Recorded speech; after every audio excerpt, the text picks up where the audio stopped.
Welcome back to another Hearthstone report. We have a bunch of cards to go through today. So we kind of missed out the last... Yeah, so we got 20, this much, and yeah, exactly. This many cards. That was unnecessary. I know. For today, there's a lot of cards to review. A lot of legends, too. This is a big one. We have the title characters, or the League of Explorers revamped. And this is going to be a big one. This is going to be important. So, let's start off with the first legend already. Armadillo. Whatever. Well, no, it's a pun between Armageddon and Armadillo. I like armadillos, they're one of my favorite animals. 6 mana, 4/7, warrior minion, taunt. At the end of your turn, give all taunt minions in your hand +2/+2. Now, warrior, if you've noticed, doesn't do much taunt recently. Not lately.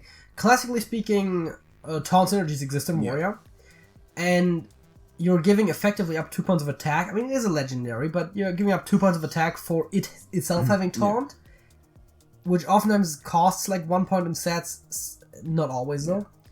And it also has a beneficial battle cry that, while hand buffs classically hasn't been very strong, could be very helpful. Yeah, so I don't hate it. I mean, maybe projecting for next year when the Dr. Boom shenanigans sorted out, where it needs new identity and all that. This would have definitely been stronger during the like the Rastakhan's days when Odd Control Warrior Angara was around with all those crazy strong taunt cards. It would have been pretty nuts, but right now, not too much of a use. Reno, the Relicologist. That means he studies relics. 6 mana, 4/6 mage legend. Battle cry. If your deck has no dupes, deal 10 damage randomly split among all enemy minions. Now, I can't help but notice that Reno is like the most famous, important, popular, likable character of the whole set. Everyone's looking forward to that. This card is not that good. Yeah, no, it's kind of bad. I dislike everything about it. It's understated by a lot. I dislike the class, for sure. It's understated by a lot. It, on top of that, has a deck building restriction. And the effect, while not by no means bad, I don't think is impactful enough to build your entire deck around it for starters. No, not around. It's a part of a control mage. I think this is the kind of thing where, without the restriction of deck building, this might be a reasonable card. Not a great card, but a very reasonable card. If this just had Battlecry do this, that would be insane. It's a strong clear. I mean, compare it to what is it? Lord Godfrey? No, the mech that deals split damage. Oh, Dinomatic. Dinomatic, thank you. It's comparable to Dinomatic in that... But it deals twice as much and only to enemies. Yes. The only to enemies part in a mech deck, which is also a little bit of a deck building restriction, barely matters. So at the end of the day, it's twice as much. But Dinomatic also isn't nearly as understated as Reno is, and the deck building restriction isn't nearly as severe. And Dinomatic is not a legend. You can just put 2 of them in there for a cheap price, dust-wise, and I think support card. Reno stacks up poorly comparatively, and Mage already has a lot of stuff to deal with minions. It's the other thing. Yeah, it's definitely a control tool. What do you include? Like Reno and build the entire deck as a single, or just put a Flame Strike, or back in the day a Meteor. You know, just something. We'll see. We'll see if this is actually going to be relevant. Also, general issue with all of the Explorers, they're all built around the singleton deck idea, which by the way is not really on theme for most of them, and also that is hard countered by Bomb Warrior, which just currently happens to be one of the strongest decks in the meta. This pleases the nut. I have heard that problem is being considered and might be adjusted for, but considering the bombs not dupes? I think it's weird. Okay. I do think that is a significant problem, though. The bombs right now, and I would consider them as such. But let's get into the other brand legends here. We got Dino Tamer brand, which is brand Bronzebeard. 7 mana, 2/4 Hunter minion. Battlecry if your deck has no duplicate, summon King Crush. Now, I like how this works perfectly with the regular brand, obviously, in terms of mana cost. So this seems, I mean, that's probably how it was designed to be intended that way too. It seems pretty fair. It's a restriction for sure, but the effect for 7 mana summoning a King Crush would be great. Yeah, I think this card, generally speaking, is pretty good. Whether it's worth building an entire deck around it is the other question, and of course, in a Bomb Warrior meta, it's just worthless. Yeah. But it's okay. We'll see. Elise the Enlightened is the Druid Legend, 5 mana, 5/5, perfectly balanced. As all things should be. As all things should be. Battle cry: if your deck has duplicates, duplicate your hand. Kind of ironic. Yeah. I don't know. This is interesting for sure. Now there's ideas of combos that come up with this for sure. You get Melee Guy and then floops and stuff up. So what can Druid do with this right now? I think outside of combos, this is uninteresting because for just the kind of Control power value. level that adding duplicates seems kind of weak sauce. Although to be fair, she's not that understated. Yeah.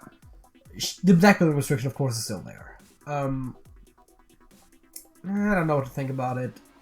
If there is a combo, it's definitely worth thinking about.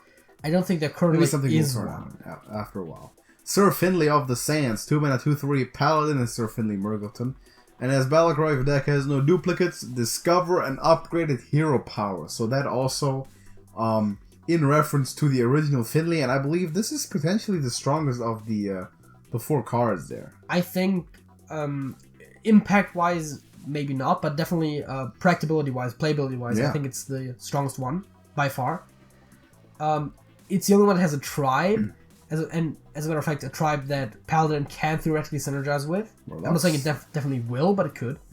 And upgraded hero power, man. Those are strong. By nature of this being a 2-drop, you probably want a more aggressive leaning strategy, which most upgraded hero powers actually are, so that works. This is the closest thing to Prince Keleseth that we've seen since Prince Keleseth rotated. Yeah. In terms of the whole card design. It's definitely weaker, but it might actually potentially be similarly impactful, at least to the Paladin class. Yeah. One thing that's worth noting is that for some reason it's a 2/3, not a 1/3, which, I mean, first of all, great, it's not understated, but all of the other ones had the same stats as the previous iterations. So Finley's... Christology. Yes, I was about to say Christology, of course, is the reason, probably, but very likely. Yeah. But yeah, for sure. It is worth noting that his stats have changed. Bit too strong. Although everything about Finley was changed. Yeah. His physique, he used to be really ripped. His tribe was not changed. The amount of fingers he has increased by 1 per hand, and the eye on which he wears his monocle has also changed. Grew more fingers, and that happens. I mean, to be fair, he's an amphibian, so it's not that far-fetched. Expired are Murlocs. That's a different discussion. I don't think so. I don't think Murlocs are anything. Expired Merchant, 2 mana, 2/1 Warlock minion Battlecry. Discard your highest cost card, Death Rattle. Add 2 copies of it to your hand. Value Machine, maybe. I love how Hearthstone finds oftentimes a way to use mechanics that they've already had and use them in different ways. And in this case, I think that's the first time they've really made a discard mechanic work somewhat well. I mean, this is Carnivorous Cube, but with cards on hand. Yeah, and I think this card in and of itself is actually relatively strong. If you play it on 2, you're not going to use your highest cost card until this died anyway. Yeah. So you just dupe up your card. I think this is generally speaking relatively strong. It's of course understated by 1 mana or 2 points. Yeah, for a good effect. For a really good effect. And I think value-wise, this might be worth it. And if you have a specific card that you want to dupe in your deck for maybe a combo or for incredible late game value in a control-oriented deck, this is even better. Yeah. I think this is a pretty good card. Man, imagine this with the Blood Reaver. And of course, discard synergies exist. There've been a few ideas thrown around on how you could potentially get like infinite value things with like Soul Warden or Cruel Dinomancer. Tough. That's one of those like meme combos that's never going to actually be played competitively, but there is definitely potential synergies. I think mostly though it's just going to be used for the effect as it is. Masking or Making Mummies, 1 mana Paladin Quest. Play 5 reborn minions. Yes. And the reward is Emperor Raps. The Emperor Raps. Which is, once again, as for all the quests this expansion, a hero power. It is a 2 mana, summon a 2/2 copy of a minion, of a friendly minion. which is for the most part stronger than the regular Paladin hero power, since you get a 2/2 and you can potentially get Death Rattle or passive value off of it. The condition is that you have a minion. That you have a minion. If you don't, it's obviously worse. But I think generally, depending on how many reborn minions we're actually still going to see, because so far there haven't been that many. So we need to get some more in for that to be somewhat viable. It also has Sir Finley on the thumbnail. The picture of the card. I believe that is the case for all of the explorers, that their related quest has the explorer on it, and I believe the two villain quests we've seen also have the villains on them, so that makes very much sense. That does make sense. The thing is, if you have a deck that probably runs a decent amount of reborn minions, the hero and comes back. Doesn't run Finley, which has huge anti-synergy with this. Yeah. I don't see a reason why you wouldn't include the quest as well, because it is really strong if it is a minion-centric deck. If you have a slot open, might as well include it. I don't think this is like a thing that people gonna intentionally... Well, maybe people gonna intentionally build around for like a combo type thing or a strong value thing. Probably an aggro/tech thing. But I feel like that seems more like it. But right now I don't see the practicality of a dedicated deck quite yet. I'd rather have Finley. Yeah. You just get summoning 2 dudes. Yeah, if you do, but that would be pretty good. Yeah, or I wouldn't mind some those odd. Or dealing 3 damage to face or drawing a card. I think those are just as good as the other one. 1 mana, 1/1 Mermy, neutral minion. That is a common. It just has reborn, and it's a Murloc. The Murloc tribe is actually really important here. The reborn mechanic works best with these types of minions, where they're relatively small, so the health loss from the reborn mechanic itself is not very impactful. It's sort of like it has Soul the Murloc. Yeah, I mean, I think this is a pretty good card in Murloc decks. It's a basis for something, but this stuff needs to be built around. It's a decent card in aggressive decks. I think this can find a place in Carpet Lock. I think this potentially finds a place in Murloc Shaman, and potentially Murloc Paladin. If that comes to be. Hidden Oasis, a 6-mana druid spell. Choose 1, summon a 6/6 ancient with taunt or restore 12 health. I'm gonna quickly go ahead and have a look at the ancient. Yes, it's just a 6-mana 6/6 taunt. Yeah. Nothing special about it. So, of course, Druid Quest makes this pretty good, as well as the why am I blanking on the name? The both effects combined, Mr. Oh, Fandral Stackhelm. No, the standard one. What's his name? Keeper Steladris. Keeper Steladris, obviously. Could be pretty good. Now, doesn't strike me as this particularly token-ish druid card. Yes. I mean, here's the thing, right? Summon a 6-mana 6/6 for 6 with taunt. Is okay. Is decent in a control-oriented strategy. Having the option to heal 12 instead is extra flexibility, good, and so for choose 1 cards, this is perfectly in line with the power level. It's actually a decent choose 1 card. Okay. If the deck turns out to be there, then this card will fight. And if, of course, you have choose 1 synergies, is even better. Yeah. Wild Bloodstained 6-mana 6/9 Hunter Beast. With Battlecry, summon a minion from your opponent's hand and attack it. Combo disruption. As if we needed it. As if we needed any more combo disruption, right? I think, for the most part, though, this minion actually is overstated. Yes, it is overstated because it has a negative effect. It summons your opponent's minion. Well, but it attacks it, so at the end of the day, you're potentially denying a Battlecry. Yeah, but the downside is you're summoning your opponent's Deathwing Dragon Lord. Unlikely. Yeah. Of course, this is... Some big thing is the point. Ironically enough, it seems like they're building towards a control-oriented warrior hunter, which historically doesn't work, but I don't hate the idea. Yeah. It has a beast tag, which is helpful in hunter, and it does, against aggressive decks, just kill a thing while still leaving a roughly 5 to 6 mana worth on the board. Essentially, it has rush then, and takes out something from their hand, which is fine. In a control-ish. Yeah, style. Again, in a control style, I can see this would be decent. Scarlet the Web Weaver, 6-mana 5/5 Hunter Beast. Also, Battlecry, reduce the cost of a random beast in your hand by 5. Now, this seems pretty good. You'd think.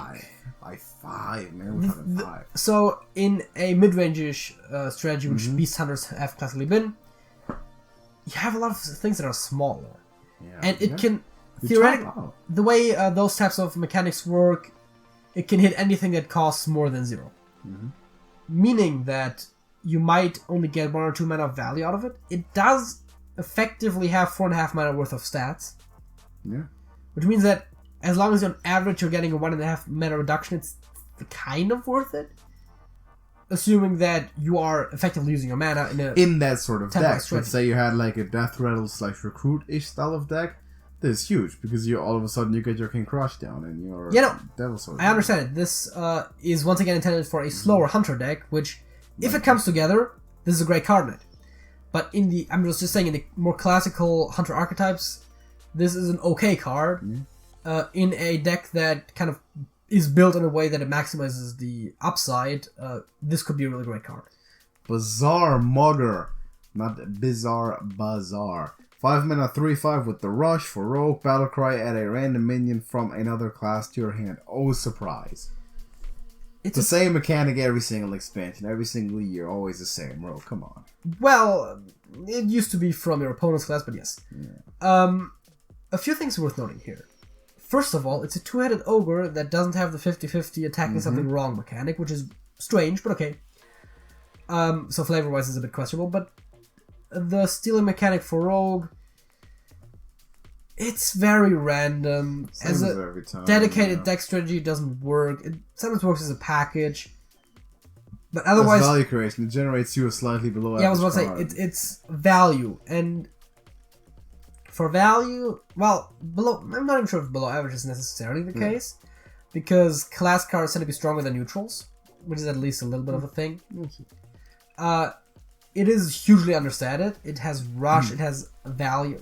It's okay. Desert Obelisk, 5 mana 0/5. If you control 3 of those at the end of your turn, deal 5 damage to a random enemy.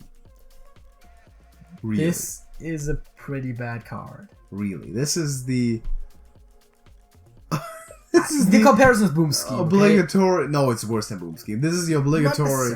This is the obligatory arena treasure chest Gurubashi offering, sort of just bullshit 0 mana, 0 attack crap card. I don't know what this is. The thing is, this is Star Aligner. You could attempt a combo deck with this, and people will for the memes. It's never going to be good. You could theoretically see some. The problem is it has only 5 health. If it had like 7 or 8 health, I could say, put it in your fucking combo. If you could summon like a full board full of these in one go, which how are you gonna do that? Are you gonna do that ever? Well, there is Paladin Quest. No, not in one go, but it kind of. You gotta have like. Paladin Quest is a weaker version of Uther. I mean, basically, you'd have to have 6 of them at the same time and have them all hit face. Yes, exactly. There is a few duplication effects in the game. Enough really to make 3 happen in one turn. Probably not. Also, your opponent, keep this in mind. Your opponent only needs to take one of them out, and the other ones lose value. Yes. Again, if this had more health, I could maybe see trying to build a combo priest that has both duplication mechanics and the whole getting a minion to 30 attack combined. But with 5 health, you can just include something that has more health. Exactly. 3 mana, 3/3 Evil Recruiter for Warlock. Battlecry, destroy a friendly lackey to summon a 5/5 demon. This could really potentially go in Zoo. Yeah, this is really good. You just have to have enough lackeys in Legacy Generation deck to make the summon reliable. Like Zoo. It's understated by 1 point, which is not a lot. That's fine. If it summons you a 5/5 for killing a 1/1? You're killing, I was about to say, you're almost always killing a 1/1. Yeah. Unless it's buffed, but that's somewhat rare. You're killing a 1/1 summon a 5/5. 3 mana, 7/7. And better split. Yeah, the thing is, well, yeah, and and the other thing is that it can very reasonably be done by turn at least 4. Yeah. Got a recruit, got a rat on 2. Yeah. Got 1 lackey on 3. This, man. You got either Evil Genius or Rat on 2. Yeah. And then this is the lackey and this card. I'm sorry, like in 1 turn on 3. 8 of like playing 8 power on turn 3 or 4 is really good. So this in Zoo, I'm looking forward to seeing. This card is really strong, and it's going to be insane if we get another good Lackey generator for either neutral or for Warlock. For sure. 6 mana, 7/5. Rift Cleaver is a demon, also for Warlock. With the Battlecry, destroy a minion. Your hero takes damage equal to its health. This is also a good card. This is pretty strong. In a control fashion, obviously not in Zoo. Yeah, you'd probably rather have like an Owl or a Spellbreaker. But this is a good. This is a good control card. If a control Warlock were to arise. Once again, the stats are looking pretty good. The effect is really good. The downside of the effect with the damage taking is somewhat significant. Yeah. But Warlock historically... First of all, Warlock has a surprisingly high amount of healing.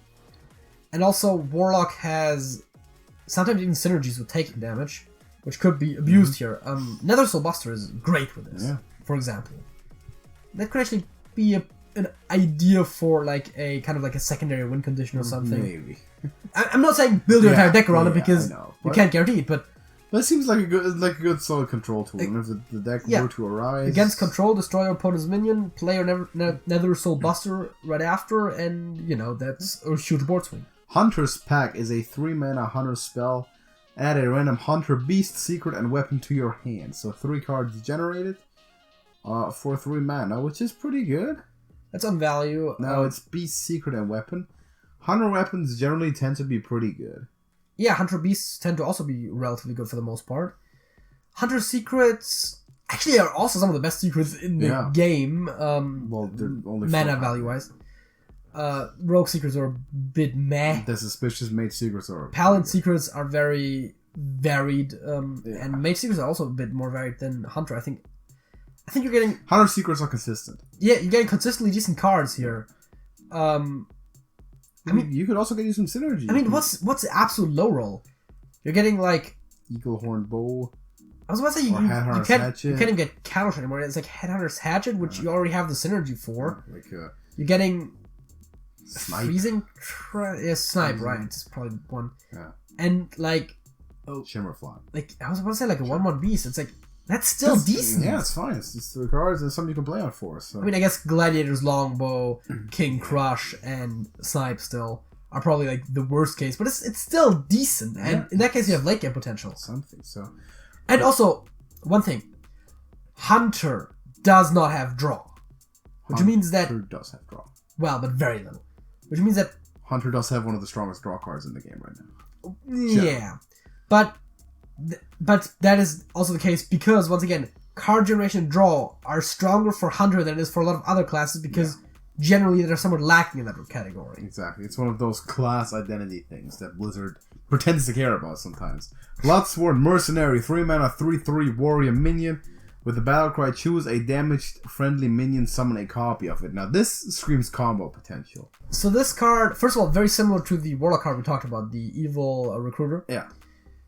And second of all, just really strong value-wise. I mean, yes, combo, of course. Combo is always the first thing you think of when you're doing something like duplication.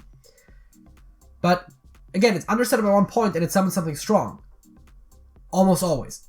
Like, if you have... Pretty good. At some point, if you have, like, your fucking Eternium Rover at 1 health, it's still worth it. Yeah. It's not great. No. But it's worth it. Still, it's better than nothing. And with cards like Inner Rage and Improved Morale, and Cruel Taskmaster, those kind of things. Well, when you can damage stuff. If you have the self-damage, and you have big minions in your deck, I don't see a good reason not to include this card, except if you somehow have like 28 other better cards. This seems which, you like know, what I said, there's already 3 cards. Very high upside card. Fish Flinger is a 2 mana 3/2 neutral Murloc with Battlecry. Add a random Murloc to each player's hand. Obviously, this goes into a Murloc deck. Yes, goes without saying. This is a really good card. Yeah, so it's first of all it's a Bluff and Raptor, so you're not paying down in stats, and you get an extra Murloc to your hand, which you can use that better than your opponent, arguably. Exactly. It has the more aggressive leaning stats, which for an aggressive deck is not necessarily bad. It has the extra value generation, which an aggressive deck generally doesn't care about as much, but especially in this case for Murlocs, it's once again another aggressive card that you get. So it works actually somewhat well in any given aggressive deck. The Murloc could have Murloc synergy, which synergizes with this card, and in general you're just getting a lot of aggressive minions. Of course, you're probably not going to see this outside of a Murloc deck, but I'm going to put it this way. Any aggressive deck cards would effectively make use of this. And of course, Murloc decks are just... This is a great card. Yeah, this looks pretty good. 8 mana, speaking of Murloc decks, 8 mana, Paladin spell, tip the scale, summon 7 Murlocs from your deck. The name is ingenious. Yes. It's pretty smart, okay? I'm not sure what to think of the card. Summon 7 Murlocs from your deck. It's very much a late game push, right? Yeah. It's like, you better have another removal if you want that win. Everything can happen. The idea here is to have the late game push in the more aggressive deck. If Murloc Shaman comes... Murloc Paladin comes to be, I don't see why this wouldn't be included. At least like 1 copy. Yeah. Probably not 2. Probably 1 copy is the correct amount. So, we'll see. I mean, it looks like a very good late game push for sure. And as long as you get, like, a War Leader, it's probably worth it. Yeah, that's... Like, you get one of those War Leaders, you're winning. You'll have lethal if they don't clear it, so... Yeah, I mean, you can have... theoretically, like, if you're really high rolling, you could have, like, 2 Bluegills and 2 War Leaders, and all of a sudden... I mean, it's unlikely, and the question is, do you even run Bluegills? But you would have like 12 points of damage right there. See, it seems like potential. It's definitely a push option. And then you have like Grimscale Oracles, 2 of them. You all of a sudden that sort of stuff is good for an very aggressive deck to have in the backhand. So that sometimes this can be very important. And lastly, Anka the Buried, the Rogue Legend. Battlecry, change each Death Rattle minion in your hand into a 1/1 that costs 1. Mecha'thun. But also not really. No. Right? No. That's what everyone thinks. Oh, Mecha'thun, no. Everyone says Mecha'thun, but it's kind of weak sauce. Death Rattle Rogue has always been attempted. It never really quite worked. As far as I remember, this is going to be one of those cards that goes into the Death Rattle bucket for rogues in the single player adventures. And see, you can set up a Mecha'thun combo with this. You can do it, but it's very hard and very specific. Nothing that's going to be reliable enough. To be fair, this and Myra's makes a big part of the Mecha'thun combo already kind of a done thing. The thing with Myra's is that it kind of has anti-synergy with Mecha'thun in a weird way, right? Because it puts you into fatigue immediately, and now you have a full hand that you can get rid of. Yeah, no, I get it, but yeah, you have to have a good discard mechanic on top. And also, you want to have this and Mecha'thun and your 2 backstabs and an Eviscerate on hand. Well, 1 backstab suffices. Well, you gotta kill off the Anka also. Oh yeah, no, that's true. So you gotta either double Evisit or backstab Evisit. Assassinate. But then you have that's even more mana. Yeah, you need the mana for the Mecha'thun still. And backstab that one. Well, you could walk it, which is 1 mana cheaper, but yeah, no. I mean, 9 mana, this, walk, backstab, Mecha'thun, it works. You can just galvanize this prep on the walk to plank on the Mecha'thun and you're good. Yeah. It's unnecessary. This is, if at all, it's probably a value machine. Yes. The question is just, do you actually run Death Rattles in Rogue that much? Sometimes. And only really in a Death Rattle centric deck does this make a lot of sense. The Boomstay Death Rattles support is still available. Yeah. So maybe. Maybe that deck will arise. I mean, but this don't is a get case your of strong maybe. Yeah. Also, worth pointing out, worst card reveal ever. I have not seen the card reveal. Oh my god. I've read about it. Yeah, they've, like, 2 days in advance, they scheduled the video to premiere, which means that they can, like, upload it and then it just shows up in 2 days and it has live chat and everything. Yeah. And then it's like an hour-long video where like just like a desert and like the card is clearly buried under the sand and they slowly reveal it. Like 10 minutes in, you can tell it's 5 mana. Wow. That's like, awful. Like you could tell pretty much from the thumbnail that it was a Rogue Legendary. And then like 10 minutes in, you could tell that it's 5 mana. And then like 40 minutes in or something, you can finally like more or less tell what the card is. Wow. It's just awful. It's just very poorly animated of like sand slowly going away from the card, and it's not even like I gotta check that out. It's not even like it's organically moving away. Like it's like just general sand swaying motion in the background, couple grains, and then like all of a sudden it'll be like just a chunk of sand like being pulled off the card. It's like the worst thing ever. It's woeful. Okay, and it's like an hour and I think it's like an hour and 1 minute long or something. I've read about it on Reddit, man. It's not good. I checked the video out for research purposes. I didn't watch the entire thing all the way through. Don't get your Mechathune hopes up. Don't get your card reveal hopes up. But we're going to be covering all the cards that are still to come up on this show, the Hearthstone Report, in the future over the next couple of weeks as we go into Saviors of Egypt, and it's going to be a pretty good one. Let us know what you think about this, and go join our Discord server also. Link to that is in the description of... I'm doing it already. They know it's... No, we don't have to do that. It's in the description of this video. You know where to find it. South of the video box. Link is right in there. You can join. It's free for everyone. Go join it. Have some fun. Hang out with the folks. Got a bunch of pretty cool people in there, which is always fun to talk to. So, good community. Be glad to appreciate having you there. And leave a like on this video if it helped you out or you appreciated our review of these cards. Let us know which one you look forward to the most. For me personally, listen, I'm still probably going to be a warrior player when all is said and done. I'm still trying to make that happen as well as possible. So I mean, Bloodstained Mercenary is definitely giving some hopes to warrior as well. Maybe not specifically in control, but it looks like a good card at least. So I don't see why not in control, but I also see how control doesn't need it as much. Doesn't need it. So let us know what you think. As for now, subscribe to TrashcanTV, and we're gonna see you in the next one. JJ, that's it. That's it.